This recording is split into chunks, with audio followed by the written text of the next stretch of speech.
Assalamu alaikum. Tun bayan wata tattaunawa da aka yi da Abdullahi Umar Ganduje mai zafi, inda yake zayyano tarihinsa tsakanin su rigimar su da Injiniya Rabi'u Musa Kwankwaso. Tun bayan wannan tattaunawa da aka yi da Abdullahi Umar Ganduje yake cewa tabbas da a ce Dr. Rabi'u Musa Kwankwaso zai mai wani abu, to tabbas a gaban al'umma zai kwaɗa mai mari. Tukunna dai mai sauraro, idan wani ne farkon iso kwantar mai albarka, da kada ka manta ka danna mana subscribing, kana ka danna mana ƙarar sanarwa, domin ta haka ne za ka iya samun sabbin shirye-shiryen mu idan mun dora. Ka biyo har zuwa ƙarshen wannan bidiyo don yin ta kaya tsakanin tattaunawa da aka yi da Dr. Abdullahi Umar Ganduje da kuma hukumar TFCC, inda suke tambayar su cewa menene abin da ya fi firgita a rayuwa. Yake cewa tabbas ba abin da ya firgita a rayuwa kamar maganganun Dr. Rabi'u Musa Kwankwaso. Yake cewa tabbas Dr. Rabi'u Musa Kwankwaso ya dauke a matsayin dan daba, inda kuma shi a zuciyarsa ba haka bane ba. Ta wani bangaren, bayan tattaunawa da aka yi da Dr. Abdullahi Umar Ganduje, bayan batun jin cewa zai daddallawa Injiniya Rabi'u Musa Kwankwaso mari, tabbas mutane kwarai da gaske sun fara kwanto akan wannan magana. Suke cewa tabbas dama haka Dr. Abdullahi Umar Ganduje ya kullaci Injiniya Rabi'u Musa Kwankwaso.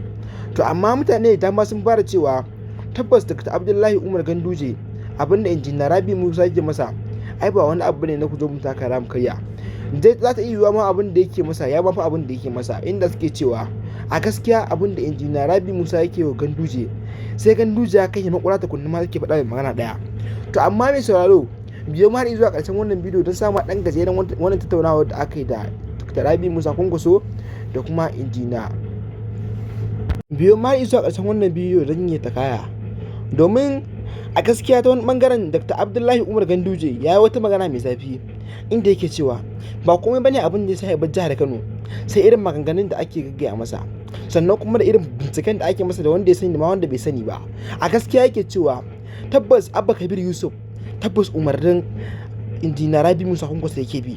Ta wani bangaren ya ce a gaskiya abin da Injiniya Rabi'u Musa yake yi, duk da munafurce yake yi, a gaskiya bai kamata ba. Ya ce shi lokacin da yana kan mulki idan zai abinsa kwarta yake fitowa ya abinsa ba tare da tsoro ba, amma ya ce Injiniya Rabi'u Musa Kwankwaso tabbas matsoraci ne.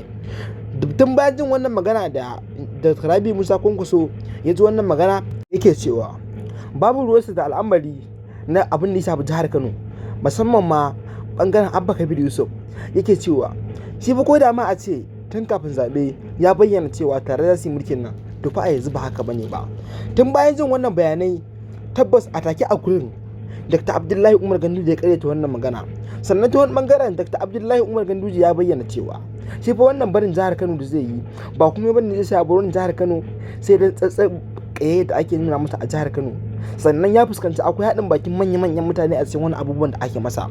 Sannan ya ce abubuwan da ake masa ya mamar kan abu gine-ginen da ya ma dawo kan asalin dukiyarsa wanda ya samu da halalarsa. To tabbas ya ce wannan abin da ake masa ya fara isarsa. Ya zai a ce mutum ba za a bi haƙƙinsa ba sannan ya tume. Ya ce ko da ma a ce mutum ba zai iya ƙasa ta shi da shi ba ta hanyar mulki, ya ce to a wannan ba shi ake kira da ƙarfi ba. Ya ce idan mutum ya cika mai ƙarfi, to kar ya ƙi da kujera, shi dai ya ƙi shi ya tsakanin shi da shi kuɗi da kuɗi. Ya ce ta nan ne zai gane cewa mutum namiji ne. To ko da jin wannan maganganu da Dr. Rabi'u Musa Kwankwaso ya ji wannan magana, yake cewa to a gaskiya fa Dr. Abdullahi Umar Ganduje wannan magana da biyu yake yi.